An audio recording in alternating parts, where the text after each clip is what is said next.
That's right. Bear down, Bears fans. It's time for another edition of the Chicago Bears podcast, Bears Banter, which is powered by Second City Gridiron. I'm your host, Bill Zimmerman, and I'll be with you for the next hour or so talking about various Chicago Bears topics. There have been repeated requests on the YouTube page, the Second City Gridiron YouTube page, that they would like to have a podcast more so in this tone. So we are going to try this out, or we could let this blare and go with it. That's right. Bear down, Bears fans. It's time for another edition of the Chicago Bears podcast, Bears Banter, powered by Second City Gridiron. Bill Zimmerman with you, and we are on the cusp of free agency. We are going to talk about what the Chicago Bears can do, maybe what they will do, and we're going to talk about what they've already done because they have had a busy week so far. They are already retooling that offensive line. And to talk offensive line, we are going to be joined by FOX Sports' Mark Schlereth. Yes, the longtime ESPN analyst from years ago, of course, now on Fox Sports, does Fox Sports games, NFL games, of course, on Sundays, and the breakfast ball with our guy, Danny Parkins. He's going to be by here in just a little bit to talk offensive line. But let's dive in here and let's focus on the offensive line. We're going to talk trenches. We're going to talk free agency a little bit, but let's talk about offensive line because the Chicago Bears are in the middle of giving this line a much needed facelift. We don't need to focus too much on the disaster that was last season. We need to focus on how that disaster can be fixed for this year. And they've got off to a good start here, bringing in two guys, of course, Jonah Jackson from the Rams for a 6th-round pick, Joe Thuney, all-pro. I like to say all-pro Joe Thuney because this isn't like all-pro. Like you're an all-pro. That's like lifelong. That just lasts with you, you know? You're an all-pro in 2016 and it's 2025 and you're 34. You're still all-pro player, whoever. But Joe Thuney was 2024 all-pro Joe Thuney. He is here in Chicago, and I absolutely love that trade. A 2026 4th-round pick for a Kansas City Chiefs team that was in a pickle. Now, I had talked to some guys in Kansas City all year, and they really expected Trey Smith to hit the open market. Joe Thuney, basically, like the Chiefs have some good player. You know, Trey Smith is obviously good. Creed Humphrey is obviously good. They have some good offensive linemen. Joe Thuney was their best offensive lineman last year, but the Chiefs, I guess, worried that they're clinging to an offensive line that just got their asses kicked by the Eagles, want to retool it a little bit. So get rid of the elder statesman, 32-year-old Joe Thuney on the move. And I hope the Chicago Bears aren't treating this like a Keenan Allen situation. I hope they're treating it as we're going to get Joe Thuney extended. We're going to get another 2 or 3 years with him on the books because with the level he's playing at now, even if he doesn't play at an all-pro level for the next 3 years, he should be able to play unless his body breaks down with injuries, and he plays constantly. He does not miss games. So unless that happens due to age, if he's out on the field, it's hard to imagine that he still wouldn't be very, very good, even if he's not at an all-pro level. So I absolutely love that signing. I don't think they should move him to left tackle or bump him over to right guard or anything. Play him left guard is where Joe Thuney has excelled. Play him at left guard. I am good with that. Now, Jonah Jackson has also had a lot of reps at left guard.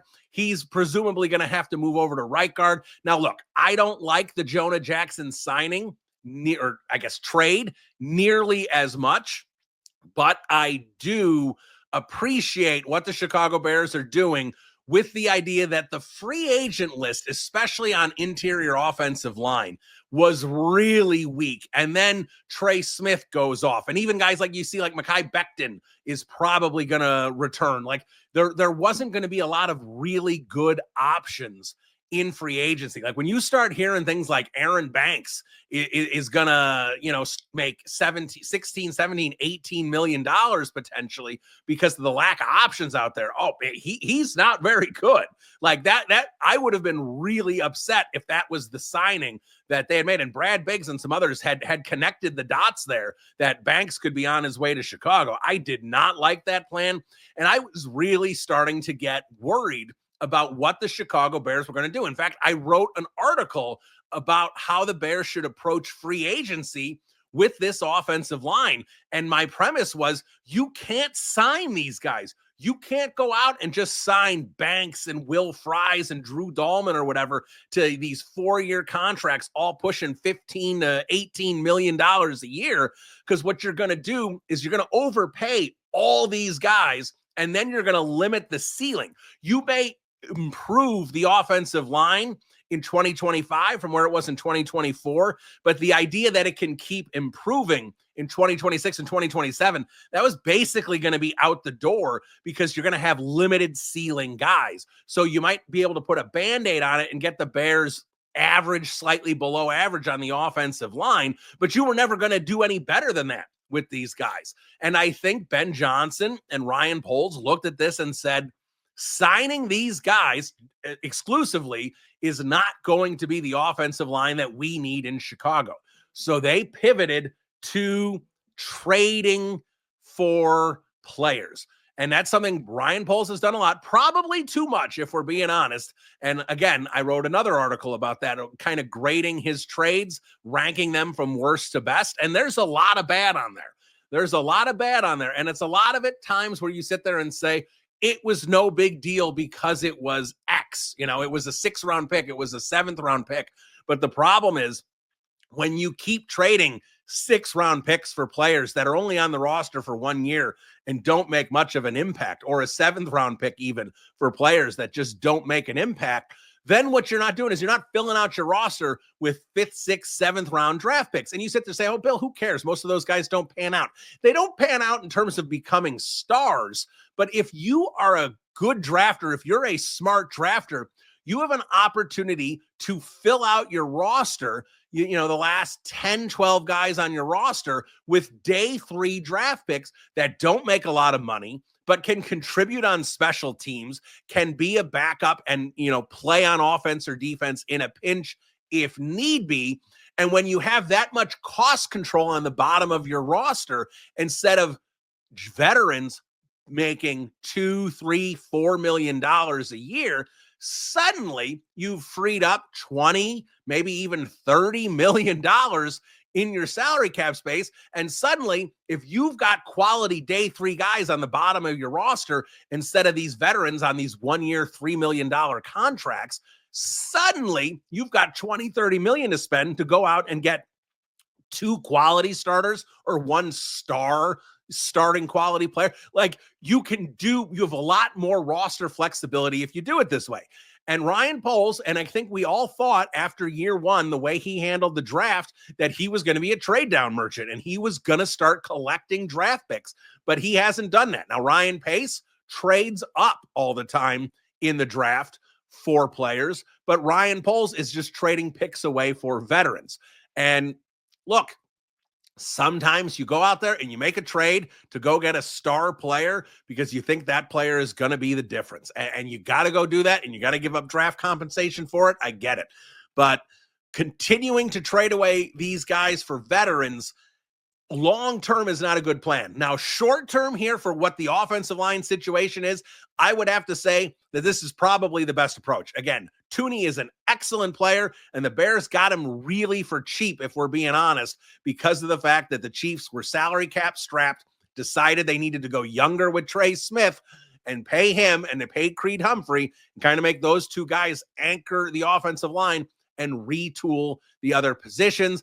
Obviously, they've got Taylor there for, I think, another year or 2, and they're going to have to, make some tweaks there as they go forward. But regardless, they decided that they were going to do it without Joe Tooney, which to me is surprising because when Travis Kelce comes back and everything, I kind of figure you want to push all your chips in for this year because they're going to have to retool eventually. But you kind of retool when Travis Kelce says, all right, I'm hanging up my cleats. Then you can move out Joe Thuney. Maybe you dip down, 11-6 for 1 year while you kind of load up on a little more youth or whatever. But Chiefs haven't decided to do that. They're going to try and retool on the fly this year. We'll see how it works for them. But hey, a loss for the Chiefs is a gain for the Chicago Bears. I'm in for that. And like I said, I'm not the biggest Jonah Jackson fan because he's a bad pass blocker. That's the way I see it. He's a quality run blocker, which I know Ben Johnson likes, but the idea here is to protect Caleb Williams. We'll see how Jonah Jackson can do in terms of that. Maybe he's gotten better. He didn't have a lot on tape last year with the Rams because of injury. Then he got benched because, he basically lost his job due to injury and just didn't play much for most of that season. So I assume Jackson, we have not heard anything definitively. I poked around. No one really seems to know. I assume Jackson's going to move over to right guard. In theory, he still could play center because he has done that before. And maybe the Bears go out and get a Zeitler, someone like that to play right guard. But I doubt it. I think more likely the plan here is to go get to move Jackson to right guard, have him play there, and to go get someone like Drew Dahlman. There's a lot of people that expect Drew Dahlman to sign with the Bears. It's not exclusive to that. The 49ers apparently are also very interested, which means the Bears are going to have to pay a hefty sum for Drew Dahlman. Now, personally, I think that's going to be an overpay. I think Drew Dahlman is a good center. I don't think Drew Dahlman is a great center. I think Drew Dahlman benefits a lot from Chris Lindstrom sitting right next to him. And I think Lindstrom is an outstanding guard. And I think even Matthew Bergeron from Syracuse, I'm a fan, as a Syracuse guy, I was a fan of him. He was a tackle in college. They bump him inside. I think he had a solid rookie season. So I think Dahlman is elevated a little bit by the players around him. Now, again, you could argue, hey, Bill, Dahlman was the one who elevated Bergeron, you dummy. Yeah, you could make that argument too. I'm just going by what I see. I think Dahlman is a good player. I don't think Dahlman is a great player, but you're going to have to pay Dahlman like he's a great player. I don't think he's going to get Creed Humphrey money. Creed Humphrey makes $18 million a year, but I do think you're going to have to make him the second highest paid center in the league, which means he's going to make north of $14 million. He's going to be probably 15, maybe 16 million, depending on what the 49ers do. And if Ryan Poles, I don't know if he's going to keep that hard cap that he's had on players in the past, like a Mike McGlinchey, who they were in on, and he ends up going elsewhere because the Bears did not want to come up with the guaranteed money. And that ended up being a smart decision because McGlinchey has not been good the last couple of seasons. And Darnell Wright clearly was the better move there at right tackle. So I think Dahlman's the move. If Dahlman goes elsewhere, if he does go to the 49ers, they could do something like Ryan Kelly. That's going to be significantly more of a short-term answer, which means then maybe the Bears need to look at center in the draft, maybe a Jared Wilson type. I don't know if Jared Wilson will be there in round 3. If he is, that'd be a phenomenal pick there. So we'll kind of see what the Chicago Bears plan to do, because there's not a lot of center options in free agency or in the draft this year. Like if you like PFF, Brad Spielberger doesn't do it anymore because obviously Brad's now with an agency. Brad was phenomenal with these PFF projections, but PFF still puts out the free agency article. It's still the most comprehensive one you can find. And Coleman Shelton is the third ranked center in free agency. And I think a lot of us want to see the Bears upgrade from Coleman Shelton. I think he was better than he got credit for last year, but regardless, you want to see an upgrade there. There's only 2 guys above him, and that's Kelly and that's Dahlman. So I do think they're going to be players for Dahlman.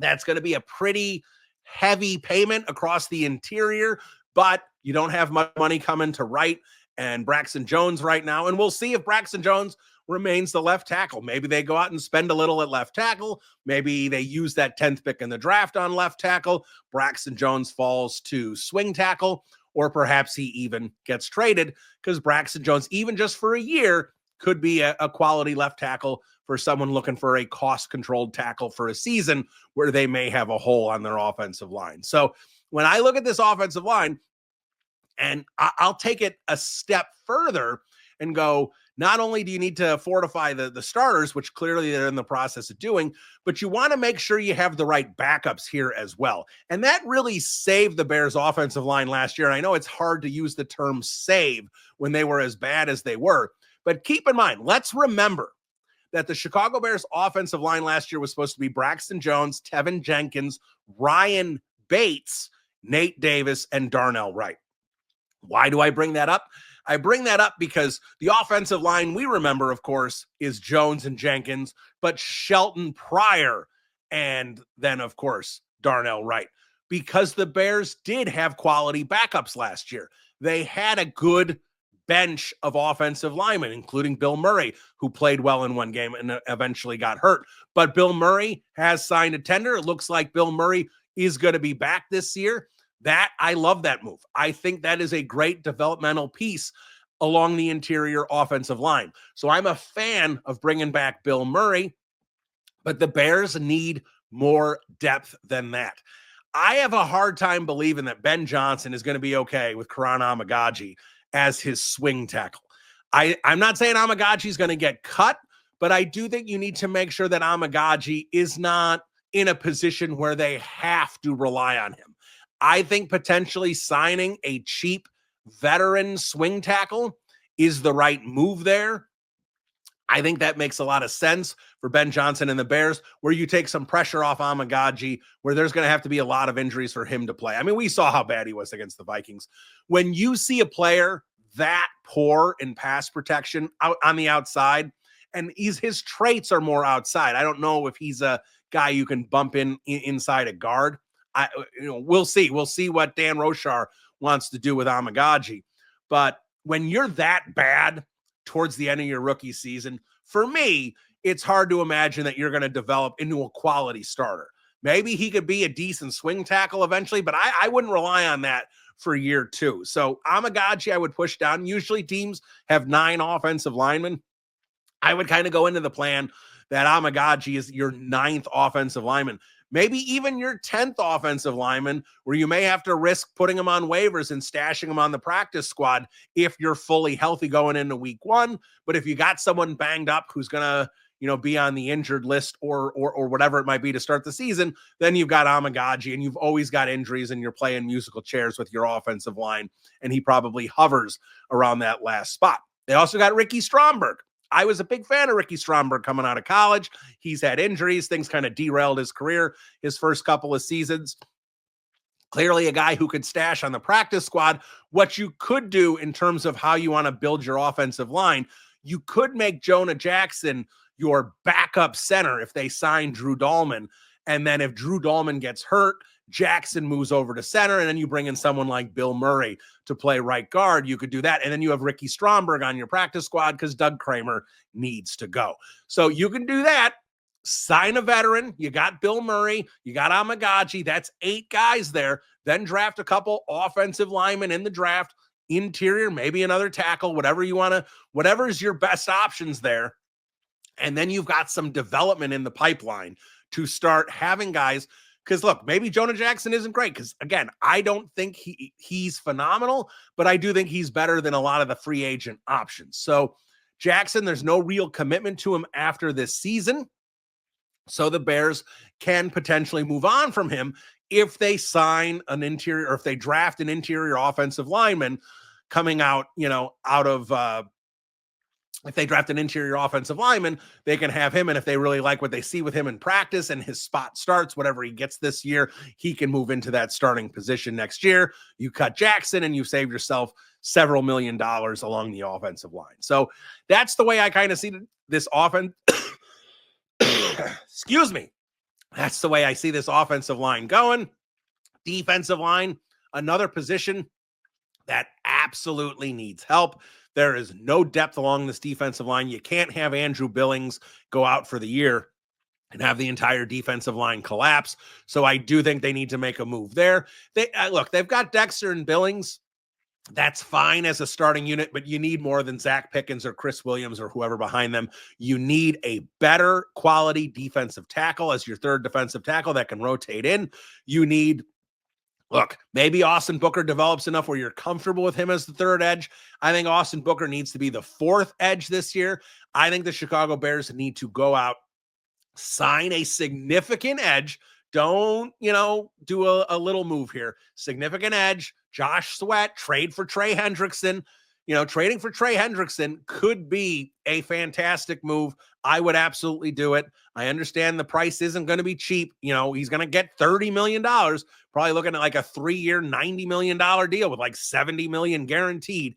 It's going to be a significant contract for Trey Hendrickson, but I think that's the type of move you can make. And at the same time, the reason I like that move is Montez Sweat had a bad 2024, especially when you look at what he's being paid. If he has that same problem again, and the Bears have beefed up some players around him, you can get out a Montez Sweat deal after year 2, and you can let him go. I think the dead cap is only like $8-9 million.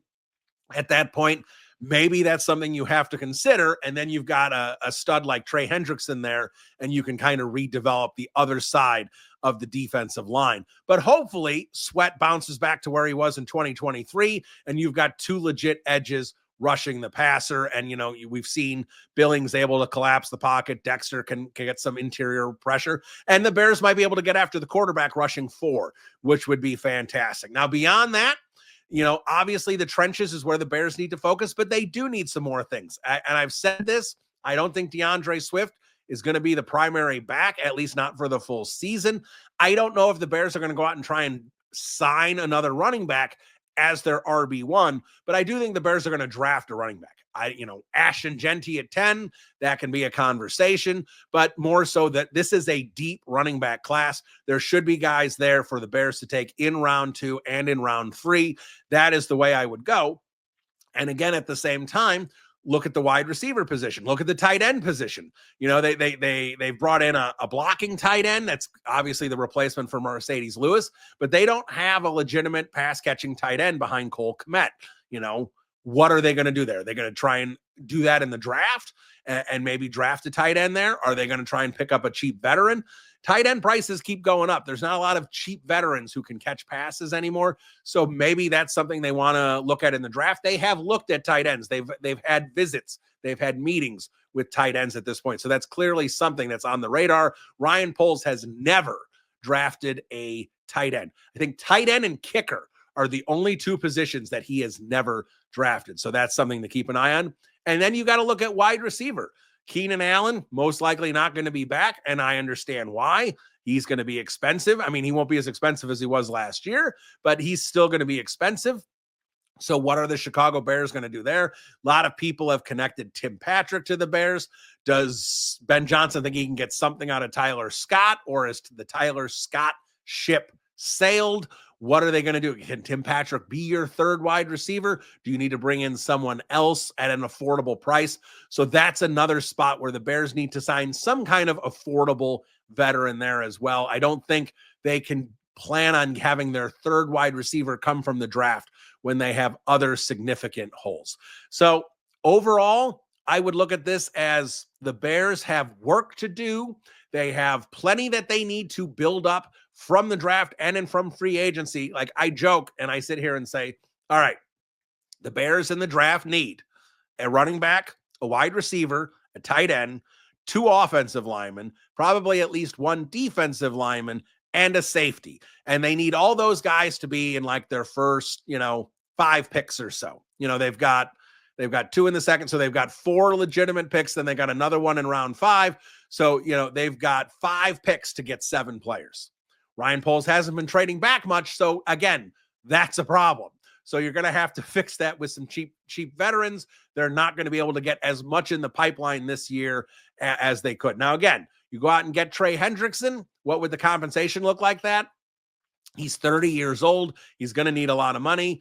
When you need new paper and you need 30 years old, the Bears aren't going to have to give up the 10th pick in the draft for someone of that age, but you're probably going to have to get 2nd round level compensation because a team that's a contender that's picking in the back end of 2nd round, I'm sure they would absolutely be open to trading their 2nd round pick for Trey Hendrickson, which means the Bears have to beat that. Does that mean the Bears have to give up 39 or 41? No, but it does mean maybe the Bears have to give up a package of picks. Now, I saw this as a suggestion that maybe the Bears could trade down from 10 to 17 with the Bengals. That's the equivalent. Like if you look at the Jimmy Johnson draft chart, that's, I think, 350 points. That's the equivalent of picking in the mid 50s. of round 2. So that's kind of like where a contender's pick would be. Would the Bengals be interested in getting up there and maybe getting the second best edge in this draft, who they see is the next best edge behind Abdul Carter, something like that? Obviously, they need to go defense. They need to fortify that defense. They're going to be spending a ton of money on offense. They're going to have to get young, good players on defense, especially if they trade Trey Hendrickson, and Sam Hubbard just retired as well. So they've got a lot of work to do along that defensive line. So when you look at that, if you can trade back from 10 to 17, which I would love, then maybe you throw in like a conditional pick in 2026, something like that. That looks like something that could probably get the deal done for the Bears without having to give up any additional compensation for this season, because they really do need their picks. Like, let's be honest, it's tough for the Bears to have less picks on day 1 and day 2 right now. They need as many picks as possible because they've got a lot of holes on this roster to fill out. So that's kind of how I see free agency going. We are going to talk to Mark Schlereth about the offensive line, what he thinks of Jackson, what he thinks of Tooney, what he thinks of Dan Rochar, basically what he thinks of the Bears' philosophy on the offensive line right now and compared to where it was last season. We're going to talk about all of that with Fox's Mark Schlereth. He joins me next. This is Bill Zimmerman, Bears Banter. We'll be right back. Welcome back into the podcast. Excited to talk to this guest because when you want to talk offensive line, you want to talk to a guy who's been there, been in the trenches, and knows what he's doing. And the Chicago Bears are working on revamping that offensive line, making moves before free agency even started. You know him well, longtime NFL analyst, and now breakfast ball on FS1, the Stinkin' Truth podcast. He is Mark Schlereth, and he joins me now. Mark, Bill Zimmerman, how are you? Bill, I'm doing well, man. Thanks for having me on. I appreciate it. I appreciate you coming on here. And let's just dive right in here with the Chicago Bears making moves earlier this week with, of course, the 2 trades, the one for Jonah Jackson with the LA Rams and the big one, Joe Tooney here with the Kansas City Chiefs. I think the Bears kind of getting an opportunity to get someone like Tooney at a really affordable cost in terms of draft compensation because of the Chiefs pickle they're in with the salary cap space. So when you're looking at an offensive lineman like Tooney, who's still playing at a high level, how confident can you be that he has 2 or 3 years potentially left in the tank there at 32 years old? Yeah, well, I think ultimately you look at, offensive linemen, and most of them play until their mid-30s anyhow. And so, I think Tooney is a guy that's still playing at a high level, like you talked about, had the versatility to move out to tackle, which is really, really hard to do, especially when you're an inside player. So that versatility, not that it was stellar out there, but he was pretty damn good, all things considered. The Super Bowl, that was a rough game. There's no question about it. The Chiefs didn't do anything well in that particular game. So, when you got to sit back and protect the whole time, everybody will get kind of trucked in those situations. There's no team in the world that can sit back and drop back, 45 times a game and think they're going to protect a defense, especially as defense is stout and as good as Philadelphia Eagles. So I kind of put that one on the back burner, but I think he still has a lot of years of good, good football left. 2-3 years easy of great football left. The Jonah Jackson one to me is interesting because I think that guy can be a dominant player. He was at times with Detroit. He just had some tough times staying healthy. And so that was one that I really liked him when he was playing in Detroit. So I think it's interesting. I think the big thing for me is I've always felt this way, that you build a team from the inside out. You control the line of scrimmage. If you can control line of scrimmage, both offensively and defensively, you got a chance, regardless who your quarterback is, to win a lot of football games. And the Bears, interestingly enough, really kind of built it backwards, right? They really, remember last year having these arguments with Danny Parkins on, not only when he was hosting Colin Cowherd, but on air on Breakfast Ball, when he got so excited about, oh, we got tight ends and we got wide receivers and we got all these weapons. And I'm like, that's not how the game is played, man. Like, you can get all those weapons. You can't protect your quarterback. You're going to be in deep trouble. And obviously last year with the Chicago Bears, that's what happened, starting off 4-2, and then, had all the injuries, all the offensive issues that they had and all the, game management issues they had. But this to me is a departure in what they try to do initially and kind of a restructure in what they're doing now. And I think it's the right move for Chicago. Well, let me ask you about that since you kind of brought up, like you said, they kind of did it backwards. Because when Ryan Poles got to Chicago, I mean, he said exactly what you said, build from the trenches and build outward from there. And that is not at all what he ended up doing. Obviously, they took Darnell right there early in round one with a top 10 pick. But other than that, Braxton Jones, a 5th-round pick. In fact, I was looking at this. Interior offensive lineman, the highest one he has taken was his first year. Zach Thomas in the 6th round has never taken a day 2 guy or a day 3, round 4 or 5 guy in 3 drafts so far. So a real big departure there. And I think what it's done is it's put the Bears in a bit of a pickle here with Ben Johnson in terms of how can we immediately fix this offensive line when you don't have a pipeline behind them. They're only developmental guys, Karan Amagaji, a tackle who struggled when he was out there last year. So when you look at this, and that's where I think this was a really smart way to go with the trades, because I didn't sit here and think that they could fix everything with the available interior offensive linemen in free agency. It just wasn't that strong of a class. And even the better guys like Will Fries, do you trust what you saw in just 4 games? Is he going to project out to the kind of money he's going to have to get? So I really like the mentality here of trying to kind of fix what I think was a past mistake of kind of ignoring the offensive line and not creating a pipeline, and at least here getting some veterans in via trade that can play right away, and hopefully addressing offensive line more in the draft and start developing guys behind these guys. Yeah, I think the development part is huge, obviously. And I think one of the things that helps you develop offensive linemen is having some veteran guys that can really play.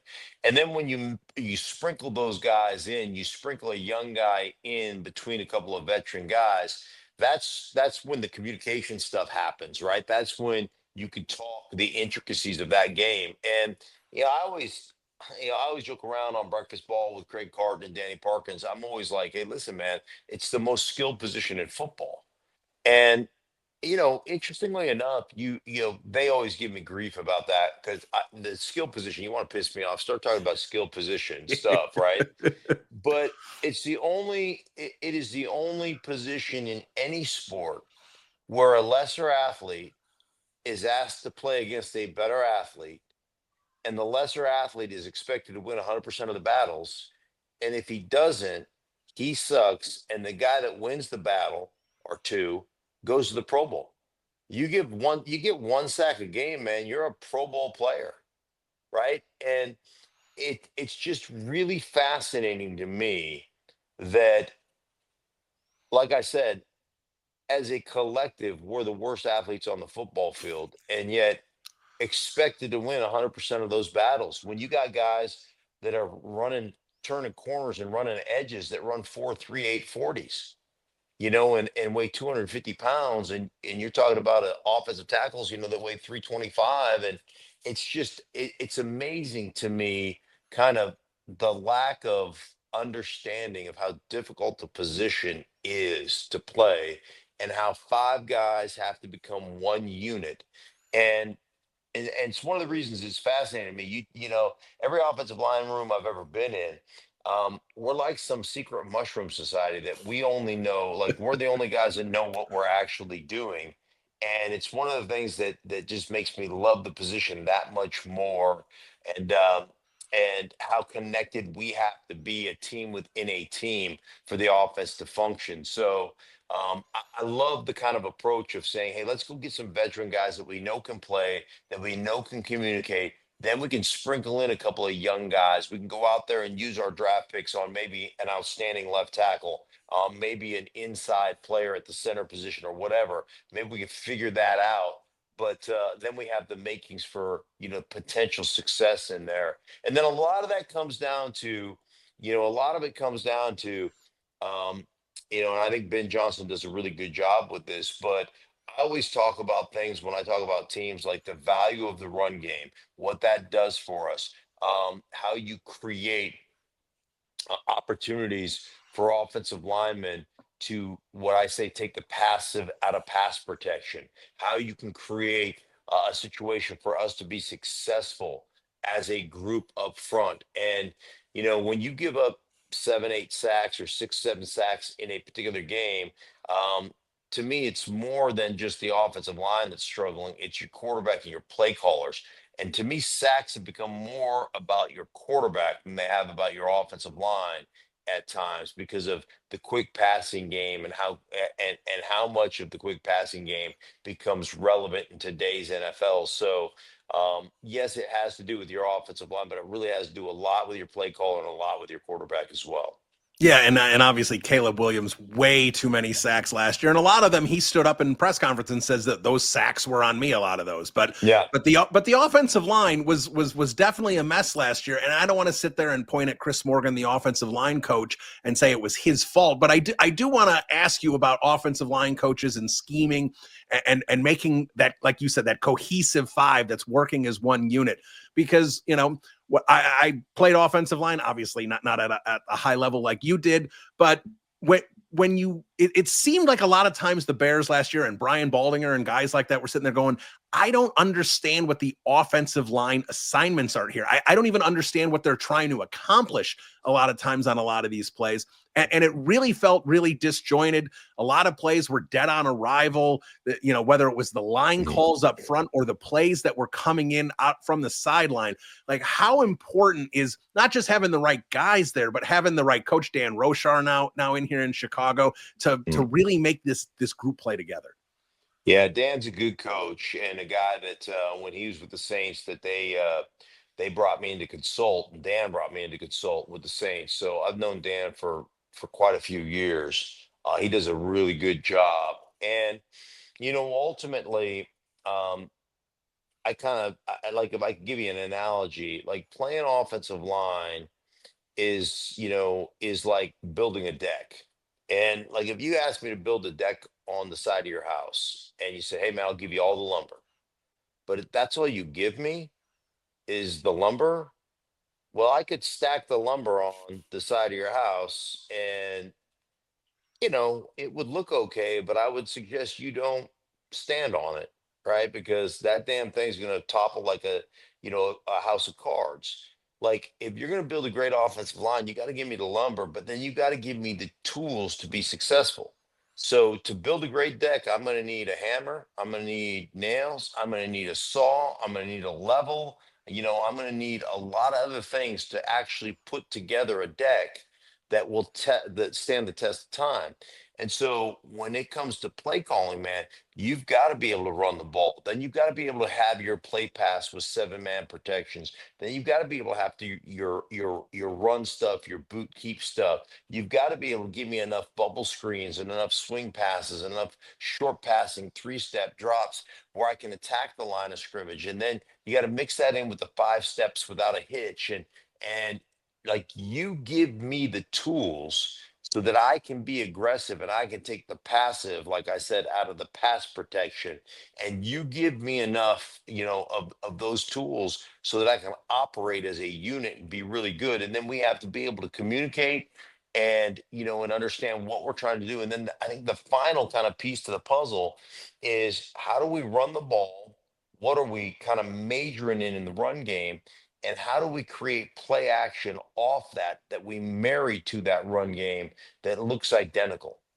And when you give me all those things, then we have the opportunity to be really, really good. But you've got to give me all those things. And it can't be one of those. And I've talked to teams that do this, like, well, we've got all these different things in our run game, right? We've got all these things in our run game portfolio that we've got in there. And we're going to just kind of figure out what works today, right? So sometimes we're going to be a zone team, and sometimes we're going to be a gap team, and sometimes we're going to be a outside the numbers team, a pin and pull team. Sometimes we're going to, and I will just tell you that when you become so diverse, it's kind of like the jack of all, master of none.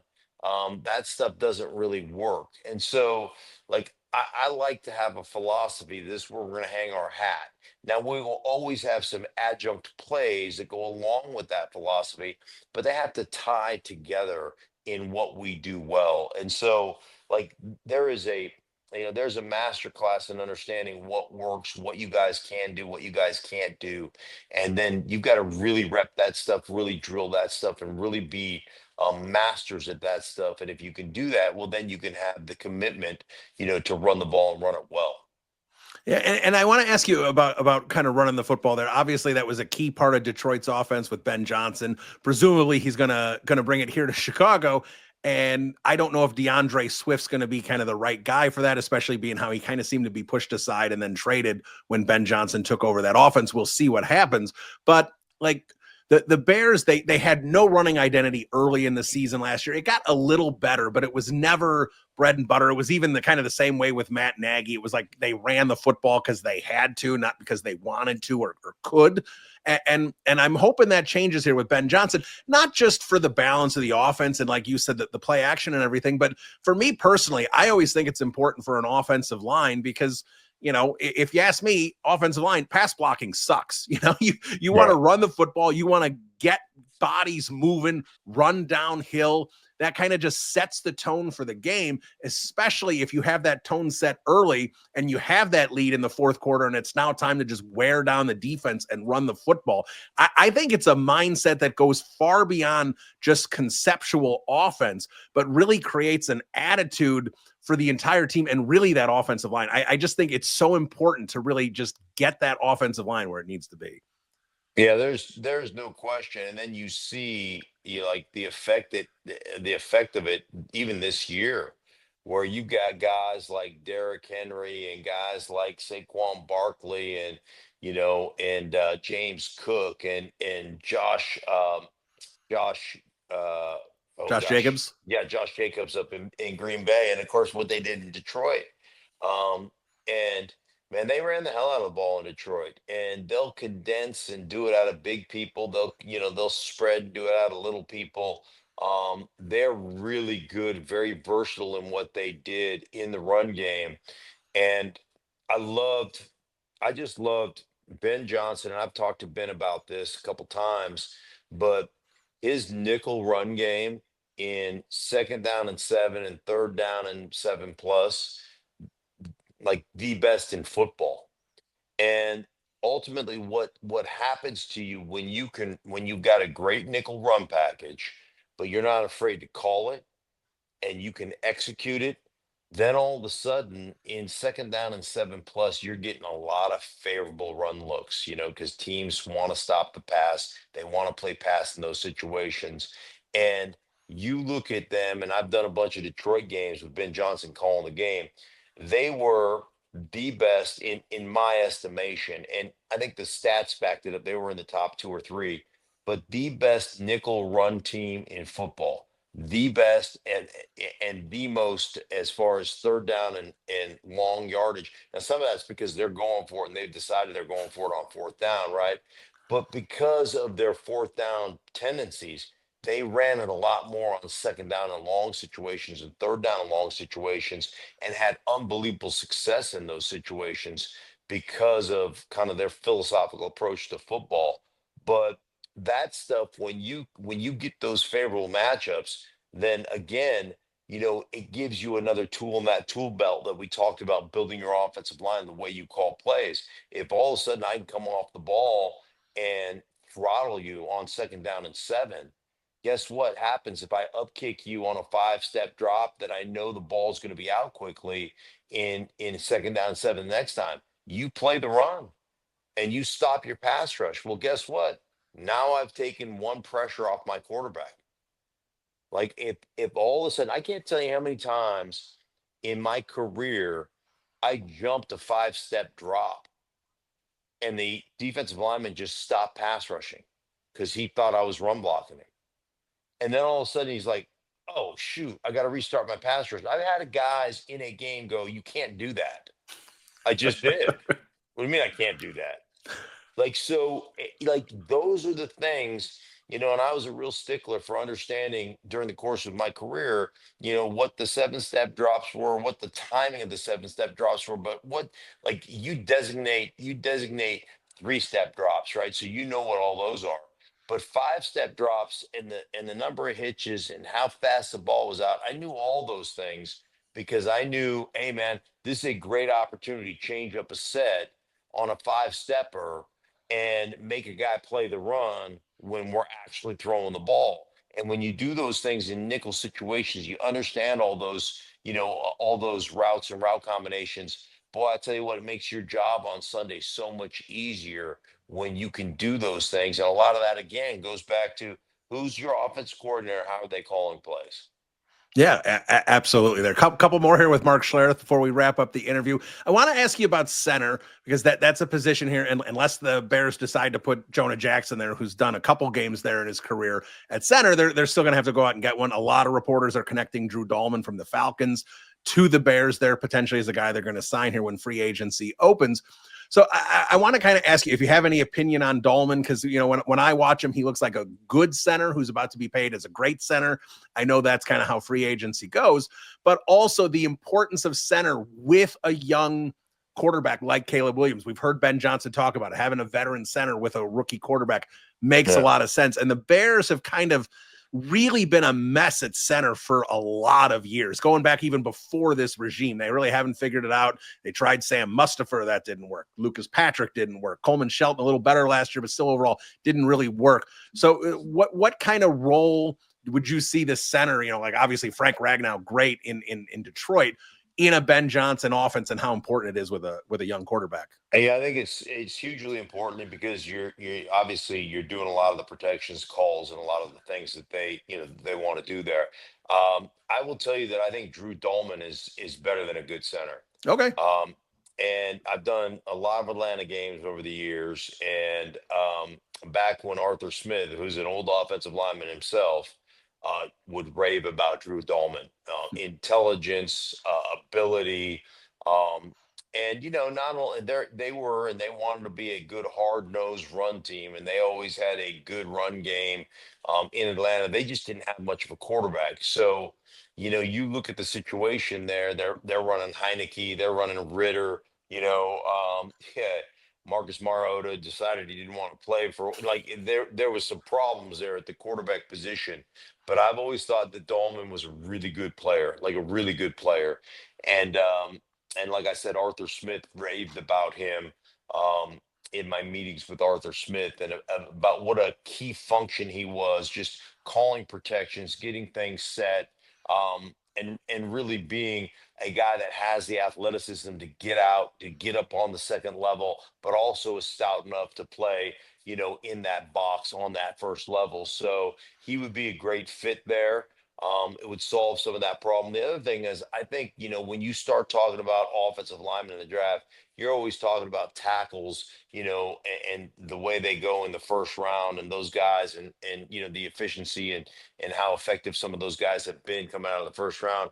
But man, how many guys have we seen taking the second and third round, even the fourth round, offensive linemen in the interior that have really thrived, in that interior, guys like Claude Humphrey, and guys, we've seen over the years that are later round picks that really end up playing really, really good football and becoming all pros and, and Pro Bowl players in that second, third, and fourth round. So now another place to build your roster and build your offensive line.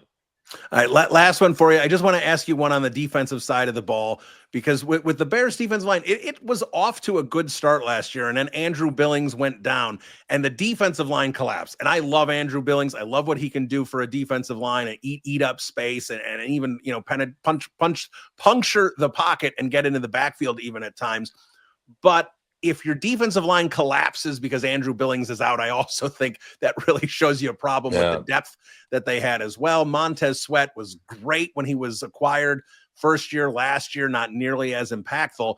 They don't have, with cutting DeMarcus Walker, they don't have really anyone opposite Sweat right now. They don't have a lot of depth. I think there's a lot of pretty good depth pieces that they could sign and kind of boost that defensive line a little. But, you hear guys like Khalil Mack, Josh Sweat, someone like that. Do you think it makes sense for the Bears, who still have plenty of money, to go out there and really, they've already given Sweat $26 million a year. Is it worth going out and getting another 20 million plus guy to rush the passer on the other side of the line? Yeah, I think ultimately, again, we talk about lines of scrimmage, right? And it's something I preach about all the time. And people they just don't focus enough on it, right? Because we love to watch the ball and we love to throw it to wide receivers, and we think that that wide receivers are the end all. And and I happen to have a different opinion about that because I just think they're, one of the most overrated positions in football, but that's me. Um, I will tell you that as an offensive lineman that played in this league for a long time, if you've got one war daddy out there on the defensive line, we can deal with that. We can take that guy out of the game. But then when you start getting two dudes that are just freaking problems, like then it becomes very difficult to deal with. When you got two dudes that are problems, that becomes a real difficult situation.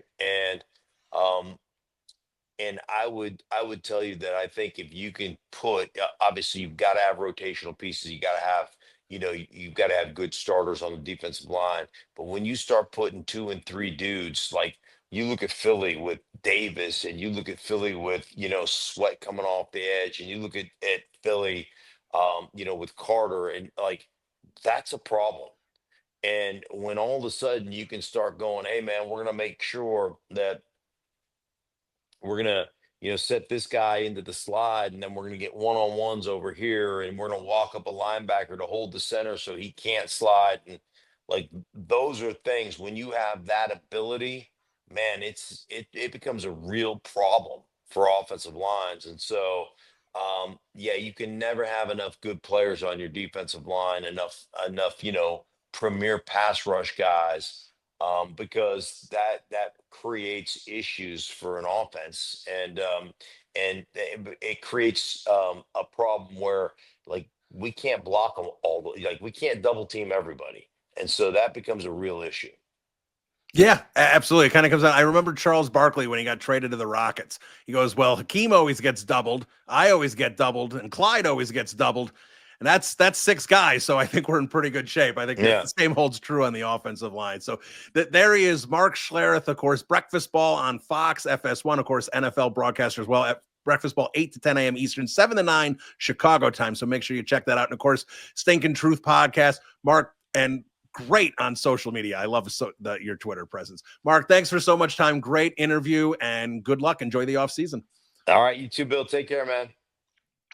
All right, there he is, Mark Schlereth, everybody. Wanted to get Mark on. I thought that was a good offensive line conversation. Lot of positives there. Look, I like Drew Dahlman. I don't love Drew Dahlman. He basically told me I was wrong. A lot of good stuff there on how to build the line, how to make a successful line, something the Chicago Bears desperately need to do.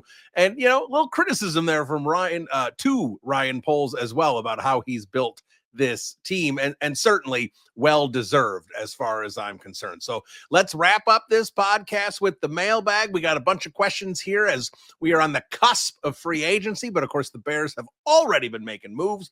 So let's jump in. Let's start with Charlie B. Do you have an opinion on Kelvin Banks, and how would you feel about a starting five where he and Dahlman added to what the Bears have, Banks being the left tackle? I do like Banks. I think he's good. I don't know if he's a top 10 caliber guy. If the Bears maybe traded down and took him in the late teens, I haven't fully taken that full dive into free agency, into the NFL draft yet. Doing it a little later, been a little busier this year. Last year, I was able to really dive into the draft and was able to go pretty deep. I won't be able to do as much this year, but I do want to get a firm grasp on the the top 100 or so I have a good idea what the Bears can do on day one and day two. But yeah, I like Banks, and I've said many times, I don't love Braxton Jones as a long-term answer. Braxton Jones is a short-term answer when he's making, peanuts. That's fantastic when you get a left tackle for basically that price. But if you have to pay Braxton Jones 16, 17, 18 million, which is what I assume kind of an average tackle is going to get on the open market, even if it's 13 or 14 million, that's where the value of Braxton Jones takes a nosedive. And I don't want Braxton Jones on the Bears salary cap at that kind of number. So let's go to Brendan McGuire. The obvious weakness on this team was offensive and defensive line, and we've poured resources into the offensive line, rumored to be on Dahlman as well. Are the Bears in on any defensive linemen? I have nightmares about how the line closed last year. Well, Brendan, they're absolutely in on defensive linemen. We've heard some rumors about Khalil Mack. I turned him into Khalil Sweat there. I was about to say Khalil Mack. And we've heard a little bit about Josh Sweat as well. Dio's another name out there. He may be in the mix. I don't love that move personally. I think if that's the move you're going to make, you should have just held on to DeMarcus Walker. And look, I'm just going to throw this out there. Trey Hendrickson and Dennis Allen have a relationship in New Orleans before Trey Hendrickson went to the Cincinnati Bengals. That would be a huge move, and I would love that kind of move for the Bears. It would be bold, it would be awesome, and it would be one for the next 3 or 4 years. So yes, the Bears are going to add defensive line help. They are going to add a starting caliber edge. I think they are in on a few guys there, checking those temperatures and those price tags. And then I think you're going to see some depth added along the defensive line, maybe even like a third edge as well. Not exactly sure how they're going to address it, but look, and I've said this before, I love Andrew Billings, but and I said it to Mark Schlereth, your defensive line cannot collapse because Andrew Billings is out for the year. That's unacceptable. You need to have kind of a nose tackle type, eat up some offensive lineman type guy behind Billings. Pickens isn't that guy. Pickens is bad. That I wouldn't be shocked if they add enough depth. If he ends up getting cut, maybe he ends up on the practice squad. I don't think Pickens has much of a future here, like you said. But I really do think the Bears are going to add a few pieces to the defensive line, and a starting caliber edge will be one of them. All right, Joe Berzak, if the Bears sign Dolman and an edge that will either start or at least be DE3 with significant snaps, is there any chance the Bears consider Genty in the first and use their second on the trenches? All right, well, I don't want the Bears to take Ashton Genty in the first. I love this running back class. There's going to be multiple running backs available on day 2. There might be 2 or 3 running backs that go in round 1, but you're still going to have multiple running backs, really good ones available at 39 and 41. You should have some there in round 3 as well. The Bears should definitely add a running back. I just don't know if Genty is the right move. I don't like spending high price on like a 10th overall on a running back. That would be steep. Now, again, Gibbs was taken with Ben Johnson there in Detroit, so that might be a possibility. But I would also say this, it's a little bit of a luxury. And are the Bears at a point where they can have that luxury? I don't know if they are. Again, if they go trade for Trey Hendrickson and they sign Drew Dolman, maybe, but you still need a third wide receiver. You need a pipeline of offensive linemen behind these guys. Braxton Jones, if he is the starter this year, is only going to be the starter for 1 more year. There's no way you can trust right now that Karan Amagaji is a year away from being a starting caliber left tackle if he ever gets there. So the Bears do have some holes and some depth and some needs. I think Genty could be on the table, but I still would not sign up and say, let's do this, Chicago Bears. Let's go and get Genty. Bill, is Ryan Poles morphing into Ryan Pace by trading away draft picks? I thought eventually have a good team every year. You need to constantly draft younger players that become backups to starters and eventually become starters, a constant pipeline established. Billy, it's 100% accurate. We are seeing a trend where Ryan Poles trades away draft picks. Now, Ryan Pace did it differently. Ryan Pace traded up in the draft and used other picks to go up and get his guy. This is a case where Poles goes out and gets veteran players for these draft picks.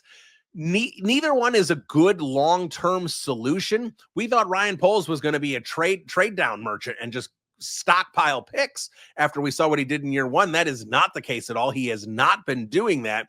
And they are limited in picks constantly, and they're going to do it again. Now, again, I sit here and advocate for trading for Trey Hendrickson because I think that's a major impact guy. That's worth trading the draft picks. But, I did a piece on Windy City Gridiron. You can go check it out about draft picks that the Bears have traded away for players. And you get, number 32 for Chase Claypool, and even guys like N'Keal Harry and Dan Feeney and Chris Williams and these guys who don't make a major impact on the field. Darrell Taylor, awesome week 1 against the Titans, didn't do anything for the next 16 games.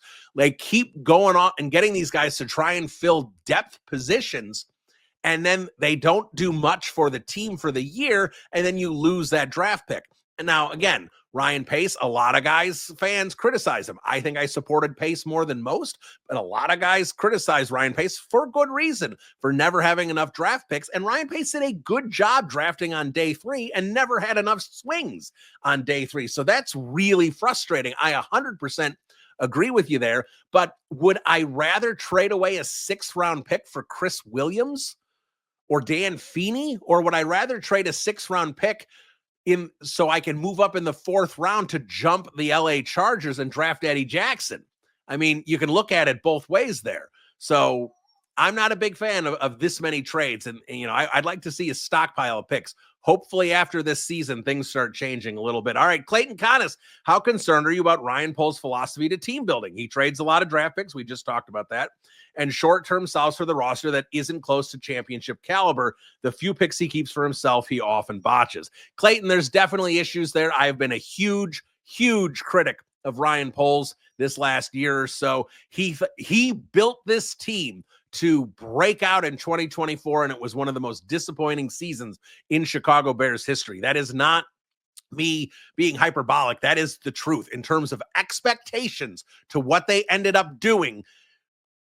It was that disappointing. It was that bad of a season. So when I look at this, I have concerns, and I am hoping that Ben Johnson, Dennis Allen, some of the new influences here in the building can have a positive impact on Ryan Pohl's, because yes, I think we should all have serious concerns about Ryan Pohl's, because it takes more than a quarterback and a coach to win, as we saw with Patrick Mahomes and Andy Reid this year. I know they win a lot, but a great team like the Eagles beat them. And if Ryan Pohl's could hold this team back, they can have some key pieces and some great people and a great coach and a great quarterback. But if you can be Joe Burrow, you can get stuck. They need to make sure they have enough pieces. And that's going to be up to Ryan Pohl's to make sure he drafts the right guys, signs the right guys. And it is absolutely a concern right now. All right, let's look at Rusty. Do you think Pohl's restructure some deals to free up cap space? I don't think so. Maybe you see like a Tooney extension or something like that might free up some space a little bit, but they still have a ton of space. I think the only reason you could see them do something like that is if they go get Trey Hendrickson and need to pay him $30 million a year. That's something I could see. But if you're going to go sign like Josh Sweat, let's say, or Khalil Mack at like $20 million a year, I'm not saying that's cheap, and Drew Dahlman for another 13, 14 million, you can still get some cheap veterans and round out this roster, and they have enough money. So you don't want to convert salary if you don't have to. And I don't think the Bears are going to have to do that unless they go out and get a major guy like Trey Hendrickson. Cav Manning, in what world would you be okay with drafting Genty? I'm not. Too many good backs to take later. If they sign Dahlman, get an edge, even trade back to get one, this Genty thing is insane to me. Only fine if it's a demand of Ben, the benefit of the doubt. Cav, like I said, I just talked about it. I am not a fan of it, but again, like you said, if they take Genty at 10, Ben Johnson wanted to take him. But here's the thing, and I think this is fair. We don't know if Ben Johnson knows how to build a roster. He's never had to do it. It wasn't like he was doing it. It was Brad Holmes, Dan Campbell. I'm sure Ben had a little input there, but Ben wasn't, grinding tape on everyone and in the warm. That wasn't his role. He was helping. I'm sure he was looking at tape and looking at guys, and he says, I'm going to be able to do wonders with Jahmyr Gibbs, and they went out and got it for him. I'm sure that kind of thing happened. But in terms of a full build here, like I said, running back early is a luxury pick, and I just don't think the Bears are in a position to be making luxury picks at this point. Evan Lepeau, with Joey Bosa's strong family ties to Chicago and the amount of cap available, do you think he's a strong candidate to be picked up? I don't think so. I think Bosa's a shell of what he used to be. He can flash here or there, but in terms of long-term viability, in terms of what he can provide for a season, I think there are better edge options out there, including, obviously, Hendrickson, Mack, and Sweat.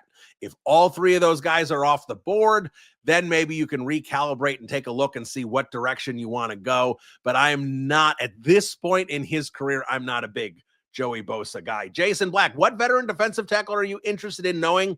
You have Dexter and Billings as starters. Are you replacing Dexter with names like Rankins, Allen, Hartgrave, Williams? Don't see Pickens long for this team yet. Jason, I don't know if Zach Pickens is going to be here for his whole rookie rookie contract. But yeah, he's not a significant contributor here. Him and like Dom Robinson, if they just disappear tomorrow off this roster, nobody is going to care. Jonathan Allen, he is kind of not the same guy he was as an older player here.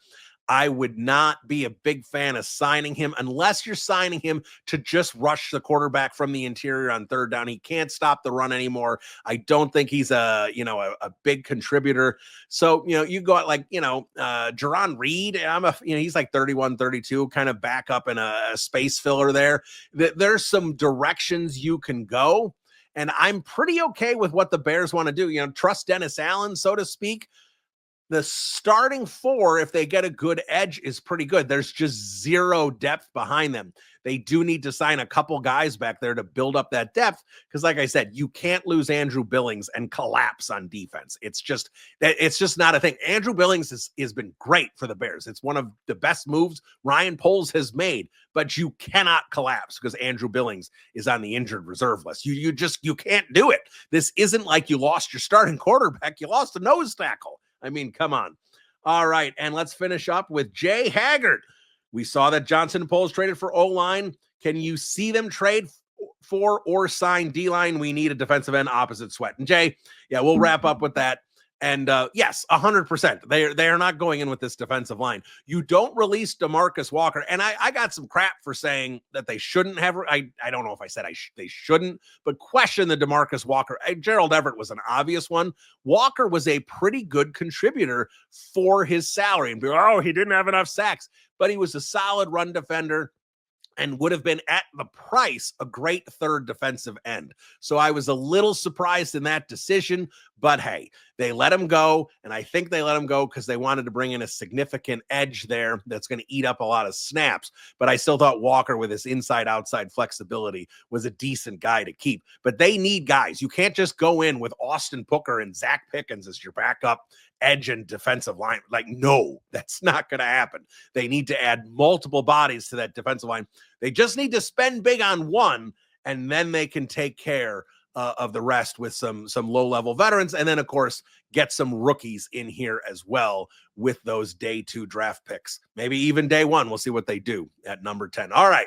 That's going to do it for Bears Banter. We are going to let free agency play out here a little, see what the Bears look like, and then we will be back with another podcast here in maybe 2 weeks. Let's see what happens here with free agency and what the Bears do. We've got plenty of great guests lined up, and then once we kind of get where the Bears are at here at the end of March, we'll start pivoting to the draft, and we will absolutely be looking at multiple draft podcasts before the NFL draft at the end of April. Bear down, everybody. We will talk to you soon. Adios.